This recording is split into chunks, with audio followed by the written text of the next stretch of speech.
জওয়ানের guarantee, নারায়ে তাকবীর।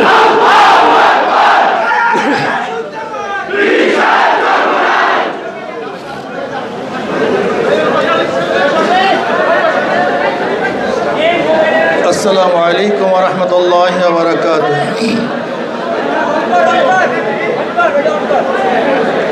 নাহমাদু ওয়া নুসাল্লি আলা রাসূলিহিল কারীম, আম্মা বা'দ।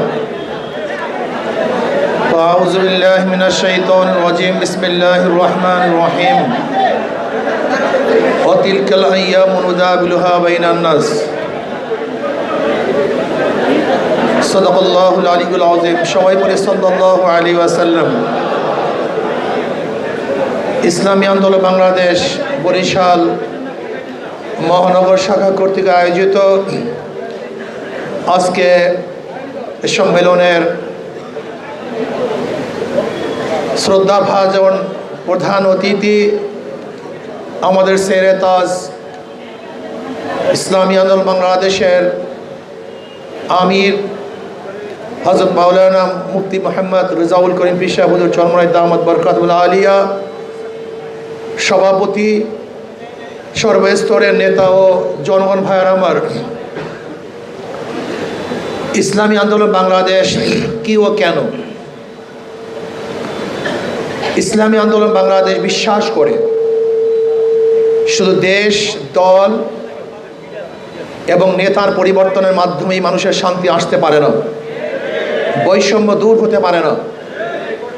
আপনারা জানেন ব্রিটিশ 200 বছর এদের শোষণ করেছিল, বৈষম্য সৃষ্টি করেছিল।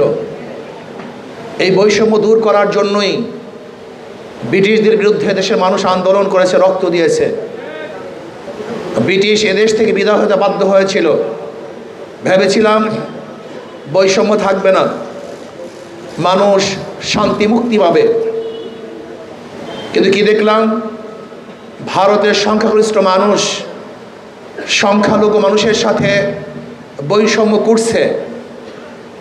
আবার আমরা আন্দোলন করলাম, সংগ্রাম করলাম, যদি মুসলমানদের জন্য একটা আলাদা কান্ট্রি করতে পারি তাহলে বৈষম্য দূর হয়ে যাবে। এই মুসলমানদের আন্দোলনের কারণেই 47-এ পাকিস্তান নামে একটা দেশ আমরা স্বাধীন করেছিলাম মানুষের শান্তির জন্য, মুক্তির জন্য। কিন্তু আমরা কি দেখলাম? পশ্চিম পাকিস্তানের লোক পূর্ব পাকিস্তানের মানুষের সাথে বৈষম্য করছে, তাদের অধিকার বাস্তবায়ন করে না। আবারও বৈষম্য দূর করার জন্য 71 আন্দোলন করে